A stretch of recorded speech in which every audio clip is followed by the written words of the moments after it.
बिस्मिल्लाहिर्रहमानिर्रहीम। अस्सलाम वालेकुम स्टूडेंट्स। क्लास 9 फ़िज़िक्स की बुक है। आज हमारा चैप्टर नंबर 9 लास्ट चैप्टर है। इस चैप्टर को मैं ख़ुद से तो सॉल्व नहीं कर पाया, मतलब टाइम नहीं मिल पा रहा कि मैं जिस तरह से पहले करता हुआ आ रहा था कि आपको बुक में से ही आंसर मार्क करके दूँ, MCQs करके दूँ, तो उसका कुछ टाइम असल में नहीं बन पा रहा मेरे पास।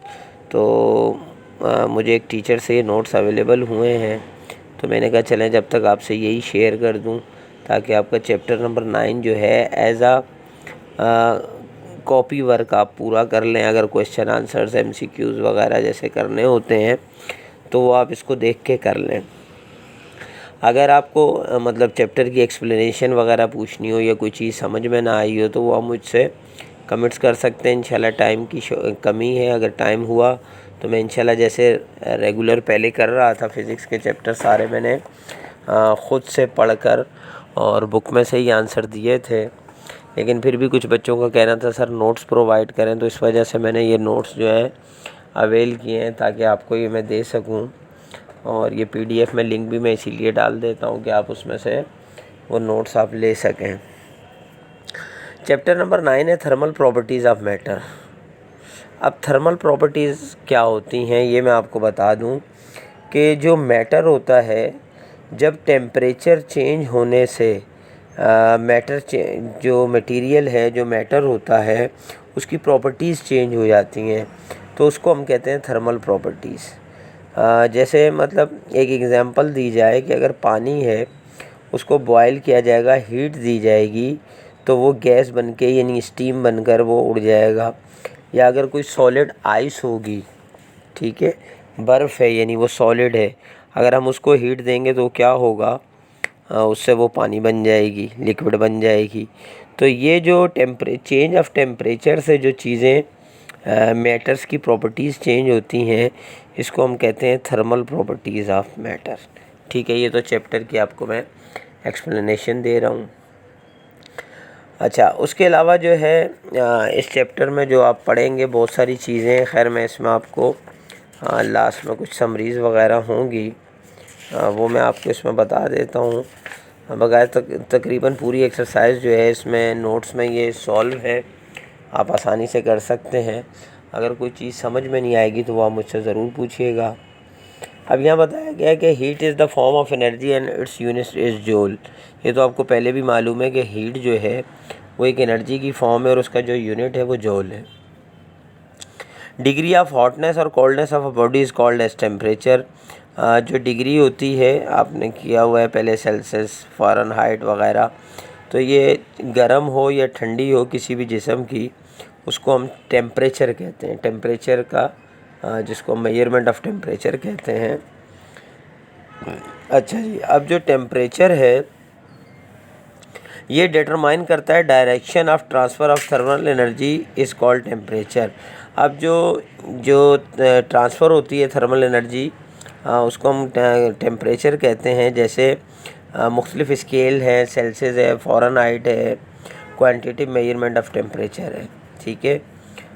इसी तरह देखें इसमें जो है सेल्सियस स्केल जो है उसको अगर हम केल्विन यानी कन्वर्टेड इनटू केल्विन तो हम क्या, K is equal to Celsius plus 273, ठीक है। और इसी तरह अगर हम सेल्सियस स्केल को कन्वर्ट करें फ़ारेनहाइट में तो F is equal to 1.8 Celsius plus 32। तो ये कन्वर्ट करने का स्केल, एक स्केल से दूसरे स्केल में जो कन्वर्ट करते हैं वो भी इसमें दिया हुआ है। Thermal energy transfer required per unit mass to raise the temperature by 1 Celsius और 1 kelvin is called specific heat capacity, ठीक है। जो हमें थर्मल एनर्जी ट्रांसफ़र करने के लिए पर यूनिट मास रिक्वायर होता है टेम्परेचर, वो या तो 1 सेल्सियस होगा या 1 केल्विन होगा, जिसको हम स्पेसिफिक हीट कैपेसिटी कहते हैं।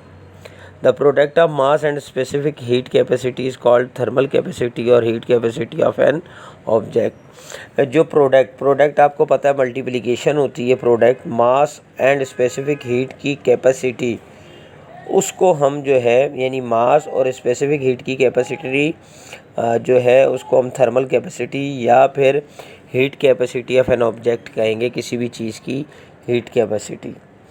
Thermal energy transfer required to change the state of a substance from solid to liquid without changing its temperature is called latent heat of fusion। अब थर्मल एनर्जी हमने पढ़ लिया कि उसको ट्रांसफ़र करने के लिए उसको रिक्वायर्ड होती है एक स्टेट, ठीक है। ज़ाहिर है एक हालत से दूसरी हालत में वो चेंज होती है, कोई भी सब्सटेंस है सॉलिड से लिक्विड में। अगर वो विदाउट चेंजिंग इट्स टेम्परेचर, अगर बग़ैर टेम्परेचर चेंज किए हुए वो चेंज होगी तो हम उसको कहेंगे latent heat of fusion. Thermal energy transfer required to change the state of substance from liquid into gas without changing its temperature is called heat of vaporization। देखें, जो सॉलिड से लिक्विड हुई थी और उसमें टेम्परेचर में कोई चेंज नहीं आया तो उसको हम कहते हैं लेटेंट हीट ऑफ फ्यूजन। और लिक्विड से गैस में कोई टेम्परेचर में चेंज ना आए यानी कांस्टेंट टेम्परेचर हो तो उसको हम कहेंगे वेपोराइजेशन, ठीक है। उसके बाद है the process in which liquid change into gas without any external energy supplied is called evaporation। अगर इसी तरह कोई प्रोसेस जिसमें लिक्विड को गैस में चेंज किया जाए बग़ैर किसी एक्सटर्नल एनर्जी के, कोई भी एक्सटर्नल एनर्जी उसको सप्लाई ना की जाए तो उसको हम कहते हैं evaporation. Real expansion of water is the sum of apparent expansion of water and volume expansion of flask, ठीक है। इसी तरह रियल एक्सपेंशन ऑफ वाटर जो है वो किस तरह हासिल होता है, जब सम ऑफ यानी जमा करें किसको, apparent एक्सपेंशन ऑफ वाटर और वॉल्यूम एक्सपेंशन ऑफ फ्लास्क को जमा करेंगे तो ये हमें हासिल होगा। Temperature, humidity, surface area of liquid, pressure, boiling point and moving air are the factor which affect the evaporation process of liquid. आपको मालूम है जो एवापोरेशन होती है लिक्विड की उसमें ये तमाम चीज़ें असरअंदाज होती हैं, temperature, humidity, surface area of liquid, pressure, boiling point, moving air वगैरह सब, ठीक है। क्योंकि एवापोरेशन आपको पता है अभी बखरात का जो अमल है इसमें पूरे माहौल की चीज़ें असरअंदाज होती हैं। इंक्रीज़ इन लेंथ और size of a substance on heating is called thermal expansion.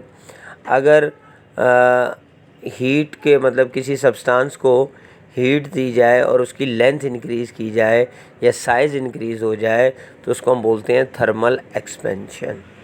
और increase in the length of a solid, ठीक है।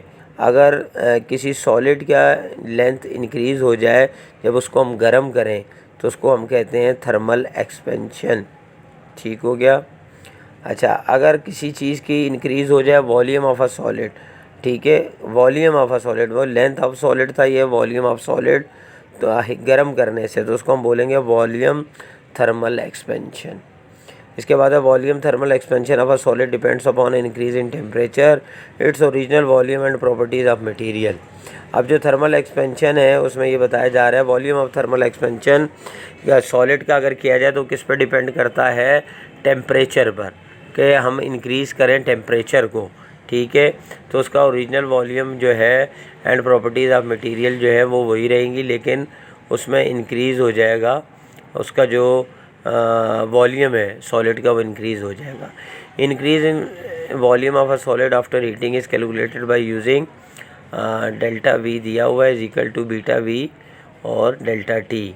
तो ये इसका फार्मूला है अगर इंक्रीज़ किया जाए किसी सॉलिड वॉल्यूम ऑफ सॉलिड को हीट देने के बाद, ठीक है। तो ये आपका चैप्टर मतलब इजी चैप्टर होगा, आई होप कि आप खुद समझ जाएंगे।